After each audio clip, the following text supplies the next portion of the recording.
spirits of the life. It's the wise servant here, Mr. Solace. And as always, I want to say good evening, greetings, and salutations, ladies and gentlemen. Now, I want to do this video today titled For the Wise Only, Part 2. And just like Part 1, I want to discuss a few different things with you guys. I'm going to take my time as I did on the first one. It's pretty late, so I'm kind of tired. But I'm going to breeze on through this and get straight to the point. Now, in this video, I want to discuss what's the difference between a spirit and a soul. I want to discuss how karma works. And I want to show y'all something very interesting in the Enuma Elish tablets of creation. It's a very deep thing. Now I want to start this video by explaining what is the difference between a spirit and a soul. But before I get into that, I want to show y'all this image. Because in part 1 of this video, I told people that all fruit and vegetables of today are hybrid. And I went into a little more detail, but I just want to show y'all this quick thing. This image is of a natural, original banana and a GMO'd or hybrid banana. And I want you to see the difference because most of y'all would not eat that. That's a natural wild banana that grows in the wild, untempered by man. And most of y'all would not eat that. So y'all have to grasp. It's a deep thing, how the life works. Very deep. People got to expand their conscience and just get an understanding. Man was given the intellect that he has for the purposes of things like that. But a man must have balance. This is the only way. The things he does will be of good. So it's a deep thing. For one to have balance, you got to understand cause and effect. You got to ponder on your cause and what effects it will have in the whole. So it's a deep thing. Now I want to go on ahead and get into this video. What is the difference between a spirit and a soul? And a lot of people have this question. And it's a very simple thing y'all have to grasp. The first thing y'all have to understand is this. We're made of the three. Mind, body, spirit. Mind, body, and spirit are mind, body, and soul. Now, soul and spirit is the same thing. But let me explain why so that you can understand. Now, we're all conscious within a spirit or an astral body, a light body, a flame, a spark. So we're all conscious within a spark, and that spark is within a body. So you're made of the three. Conscious, the conscious within the spark, and all of that within the body. Now you have to grasp, a spirit or a spark without conscious is nothing more than energy. And conscious that is not within a spirit or a charge is back with the all. So it's no longer an individual. A spirit, a soul, it's an individual. Conscious that is not within a charge, it is back with the all, the whole of all conscious. So it's a deep thing you have to grasp. This is why spirit and soul is the same. See, the soul is the mind. So I want you to grasp. Certain texts you read, the soul will be the mind of an individual. So some people will say, no, the soul is not the spirit, it's the mind or the conscious. But you have to understand, it is the mind or the conscious of an individual. Spirit in a body, an individual. So you have to grasp. Conscious, the mind, this is the all. Conscious within a spirit or a charge is now a soul. So a soul is basically the spirit and the conscious as one, which they are. So you have to grasp. Soul and spirit is the same thing. They're both the conscious, which you are, inside of the astral body, which you are also. That is you, the spirit, the individual astral body, or the charge or spark. That is you. That charge spark, the spirit, the sperm cell, with the conscious.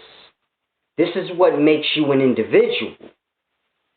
No conscious, the conscious is back with the all if it's not within a spirit or a charge. So you have to grasp. When I say the sperm is the spirit, some people get lost. They say, no, the sperm cell is a body. So we can't, you have to grasp.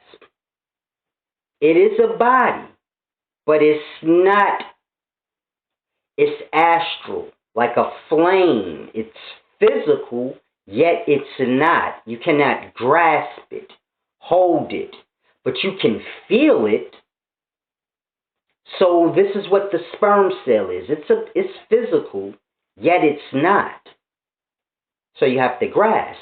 The sperm cell has the conscious. So you have to grasp. If the sperm cell don't have the conscious, it's just energy.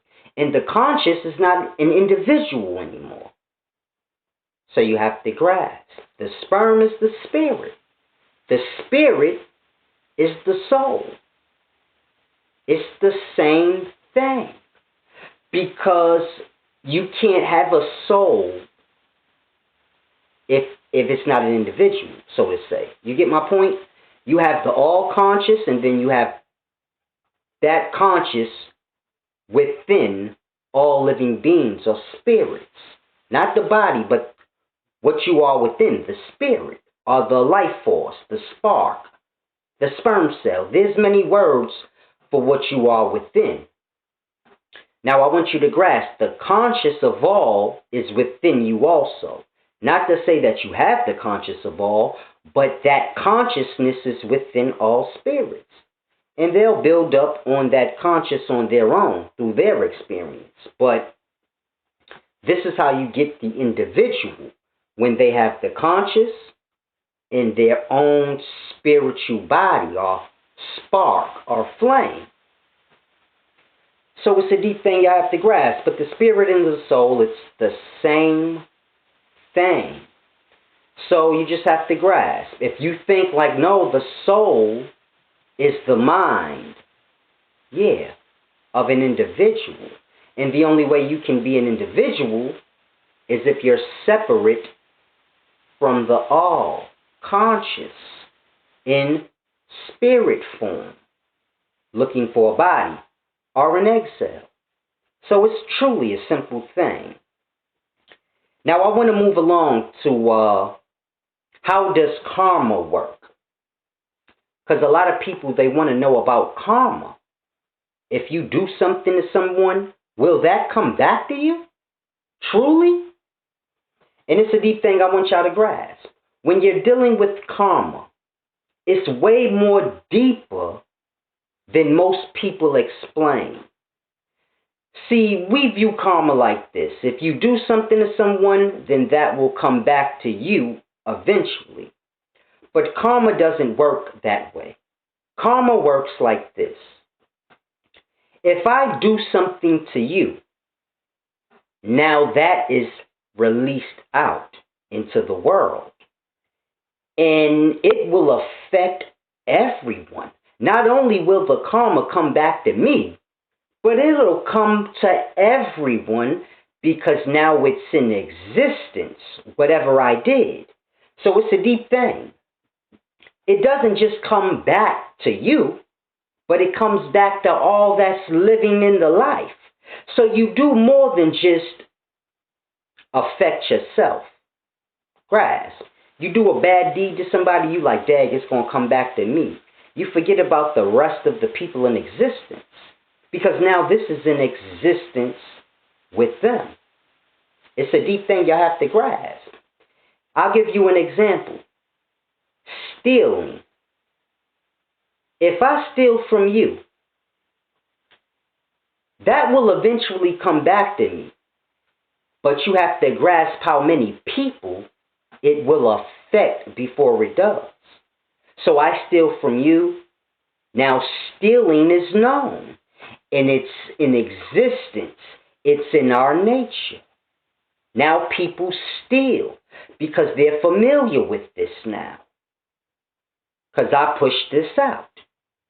So now people get stole from. Grasp that. I stole from someone and that cause has an effect on the life. Now people steal from one another. And it eventually will come back to me. Now here's where it gets deep.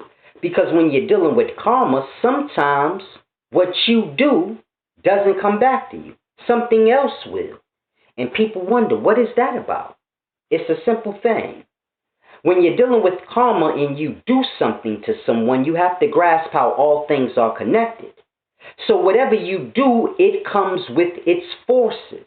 Meaning if you steal from someone, killing may be added to this. No trust. Many things come with stealing. Because if a person's stealing and they're about to get caught, things can go crazy. If a person's caught stealing, I'm sure they're going to be like, okay, now my life's in danger because I'm caught by the person I'm stealing from. So this could lead to murder. Grasp. No trust. Hate. So you have to grasp, when one thing is done, many things come along with it.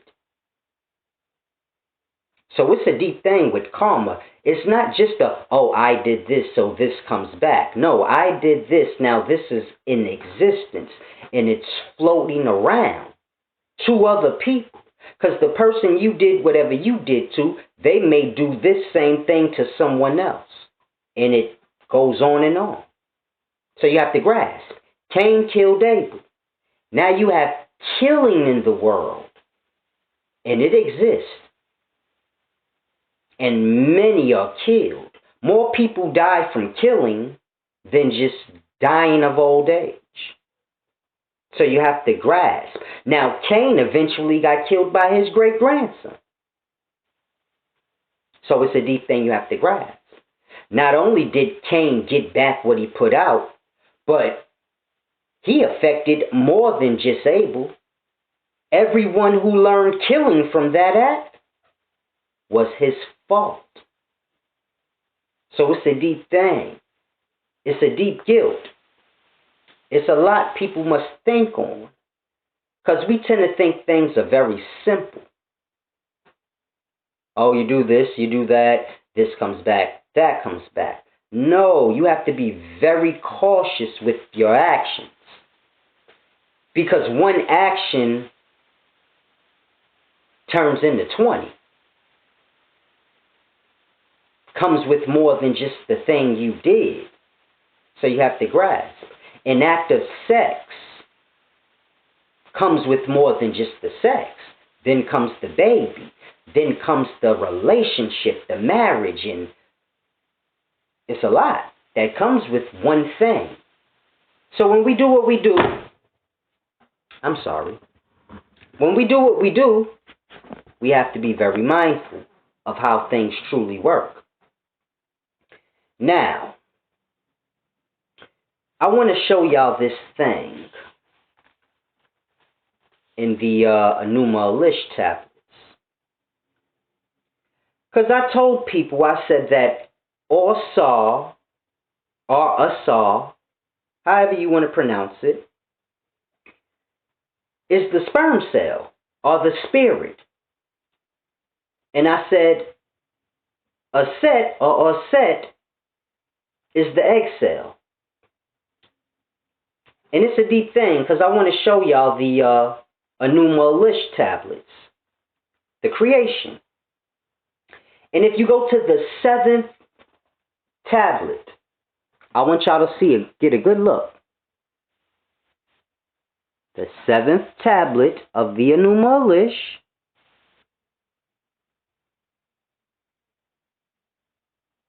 And I want you to see where it says Asari. Yeah, that's the same Asar in Kemet. Grasp. Same Asar from Kemet. Now I want to read it for y'all so y'all can grasp what it says. It says, O Asari, giver of fertile fields, appointer of the cycles, of farming and nature, God of crops and gardens. Grasp. I said, Osar is the sperm cell. The sperm cell is the seed of a man. The seed of an apple is the seed of an apple. All living things have their seed. Now, the seed of a man is not like the seed of an apple. And I want y'all to grasp in this 7 tablet how deep it is. I said Osar is the sperm cell or the spirit. The sperm cell is the seed. Now, the first paragraph is breaking down the spirit of vegetables and fruit, the seed, which is the spirit of the vegetable and fruit. And this is why it says, Asari, giver of fertile fields, appointer of the cycles of farming and nature, God of crops and gardens. So the Enuma Elish went cold blood. It broke down Asar in every species of life. Grasp. It goes to Asar, which is of men. And it says, Asaru, light of his father, who has set the course of Ea, Anu, and himself. He who goes forth as a fountain. Now we know how the seed of man goes forth like a fountain. So it's explaining Asar in every species. Grasp. Not just Asar's the sperm cell of the spirit of men, but no. See, you got to grasp. Asar is exactly what I said. The sperm cell or the spirit. And you got the sperm cell of a spirit, which is the seed of a man in all living life. So when you're dealing with fruit and vegetation, their seed is how it is. And their seed is Asari, giver of fertile fields, appointer of the cycles, of farming and nature, God of crops and gardens. Asar for men is Asaru, light of his father, who has set the course. For Ea, which is Ea. Y'all say Ea, but it's really the vowels. A, A. E, A. E is A is A. So that's his name. Ea, Anu, in himself. He goes forth as a fountain. So it's a deep thing y'all have to grasp when you're dealing with the Enuma Elish, which is ancient Sumerian text of creation. When you're dealing with the ancient Kemetic writings, same thing. The ancient Sumerian people and the ancient Kemetic people, they are one. If they're not one, then one took over the other, because the knowledge is the same. Kemets, I want to say Kemets is more detailed, but it's not. It's more detailed from their aspect of what, or whatever aspect they want to speak on. But the Enuma Elish they both speak, it's deep. It's the same. It's a deep thing. They even use the same words. So in the ancient times, they called the seed of life Asar. Whether it was vegetation, whether it was a man, whatever. The seed of life, the sperm cell, this is what we call the seed of a man, sperm cell. In living beings like mammals, animals, things like this, they have their sperm cell too, which is similar to ours. So we call all of that sperm cells. Now, when you're dealing with different species of life, like plants, vegetation, fruit, they don't have sperm cells, but this is already within the seed. So with a man, with us, living beings, you have male and female aspect. And the female holds the egg, and the male holds the life force, or the spark, or the charge, the sperm cell. And this goes in the egg cell. And that together is the seed. The egg cell, the sperm cell is the seed, but you have to grasp, together they're the seed, like fruit seed is. So a fruit is the seed. And within the seed you have the sperm. So you have to grasp. It may be called something different, like a spermatozoa, or whatever they choose to call it. But within the seed of fruit, you have the sperm. The seed itself, this is like the egg cell. And then the earth is like the womb of the woman. But the seed of fruit is a saw also. It's the spirit of the thing. So it's a deep thing I have to grasp. A lot of the knowledge that I break down is truly simple. A lot of the knowledge of the past is truly simple. When I say simple, I don't mean simple-minded, but simple. It's the same things we have today. They may have been a little more advanced in science, in the many different aspects and levels of the life, because the life is many different sizes. On every level of life, you have many different sizes of life. So on our level of life, you have many different life forms. And they're all different sizes, from minute to very large, like an elephant or a giraffe, all the way down to a fruit fly. And that's our level of life. In the same way you have different size life forms on our level of life, you have different size levels of life. So cells, that's a whole different level of life. Size perspective. It's not your level of life. This is why you can't physically see it. And it cannot physically see you, because you're too big and it's too small. It's a different level of life. Now on the cells level of life, you have many different size cells. So this is my point when I say they may have been a little more advanced in science in understanding the many different levels of life. But in any event, when you're dealing with ancient Sumer and ancient Chem, the knowledge is all science. Life is science, chemistry. So you just have to have a knack to understand. The more you know, the more you can grasp. So we think the books are going to make us wise. The books are not going to make you wise. The more you experience in life and the more things you learn on life as an individual yourself, the more these things will make sense. So the more you begin to understand the sciences of life, the more you will understand the ancient texts and things you read. Their perspective on it was different than us because they viewed the sciences of life, atoms, cells, the solar, emotions like love, hate. They viewed every aspect of the life as living beings, forces, deities, no matter how big or small. And they were right, because if your life, all around is life, in its form, in its way. And you have to begin to acknowledge and recognize that. All life forms is not like you. And that's the beauty of life. If all life was like man, then man would have to sustain himself off man. So you have to grasp. This thing sustains itself on that thing sustains itself on that thing.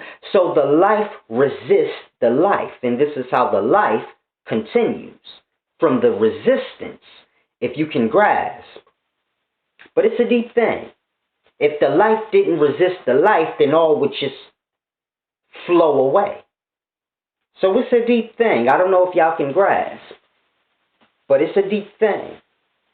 It's like the sun at the sun. A lot of people don't understand. You have a cosmic sea. This is above us. And below us, you have a cosmic sea of fire. This is all true. Above us is a great sea. But, it's a macro thing. It's on that next level of life.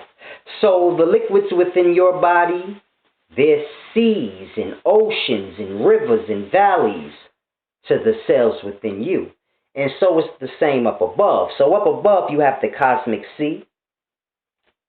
And below us, you have the cosmic ocean or sea of fire. And it's a deep thing because every night when the sun sets, it replenishes itself in the cosmic sea of fire. It renews itself. And it rises the next morning in the east, refreshed from bathing in the sea of fire. And this is a deep thing. This is a true thing. It's written in many texts. I don't have any offhand, but any text you go to, you'll see it. Trust me. Any ancient text, religious text, you'll find it. Y'all just have to start truly reading and stop skim reading, because that's what y'all do. I know what y'all do. I can tell from the questioning and the reasoning. Like some of y'all will ask me, how do you know that the sun do that? How you know that? So let's say I know that because Zen Refi told me and showed me this. And that's my point. You don't know who that is. So why ask how I know a thing? You got to know a thing to know a thing. Sometimes y'all ask questions y'all can't get answers to because it makes no sense. How does a man answer that? How do you know that, Solace, that the sun bathes in the cosmic sea of fire? How do you know there's a cosmic sea of fire? Y'all have to grasp. You got seas of fire on earth. But y'all just don't pay attention to things. As above, so below. You have fire in the life. So if you think you don't have a fiery lake or sea in the life, then there's something wrong with it. That's all I can say. It's a very deep thing. Now, a brother told me the other day, he inboxed me, man. He said, yo, Solace, man, you better chill out on this knowledge you spreading, because you be going hard. You be killing everybody in their beliefs, their teachings. You be slaughtering them. You better stop, brother, because brothers is going to burn you. And I told him. I said, that's a good thing, because fire rises.